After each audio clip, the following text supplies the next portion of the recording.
Naglalamig na ba siya sa iyo at takot ka ba na baka mawala siya at takot ka na maghiwalay kayo? Hello mga guys, kumusta kayo? Panibagong araw, panibagong video na naman tayo. And sa araw na ito, isa na video ang aking tuturo sa inyo na simpleng gabay o simpleng pamamaraan na makakatulong sa atin. At bago ang lahat, gusto ko lang mag-disclaimer sa mga taong hindi naniniwala at hindi gusto ang mga kagaya nitong video. Please skip this video and maghanap kayo ng videos na gustong gusto nyo, dahil ang video na ito ay para lamang ito sa mga taong naniniwala and gusto mag-try. Sa lahat po ng mga nagko-comment dito sa aking video dito sa loob ng aking channel, mag-ingat sa lahat ng mga nagre-reply sa inyo na dinadala kayo sa kanilang WhatsApp, hindi mo app upang makaiwas po tayo sa scam. Ngayon po ituturo ko sa inyo paano maibalik ang mainit ninyong pagmamahal, yung gaano kainit ang inyong pagmamahal nung bago pa lamang kayo. So dito po isulat ay yung ibang gagamitin kundi sarili lamang natin. Kailangan lamang natin dito na ihanda ang ating sarili. Kailangan na naniniwala ka at hindi ka nagdududa sa iyong gagawin, at buo dapat ang iyong loob, tiwala at paniniwala sa paggawa nito. And para bang hinihila ka na gawin ito at malakas ang inyong energy. So, ngayon ay pwede mo siyang simulan kapag ganyan ang iyong nararamdaman.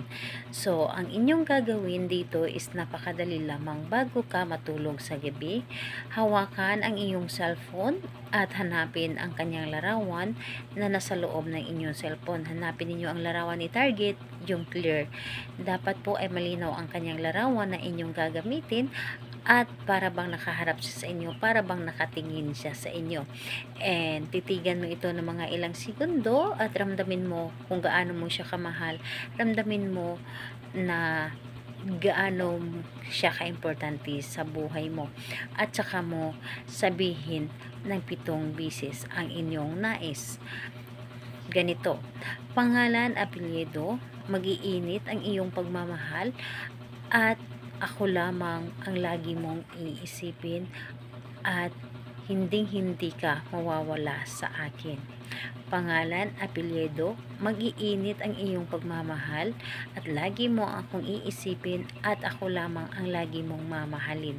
So, yun ang inyong sabihin or ang inyong ibulong. Pero pwede ninyong baguhin ang inyong pwedeng sabihin.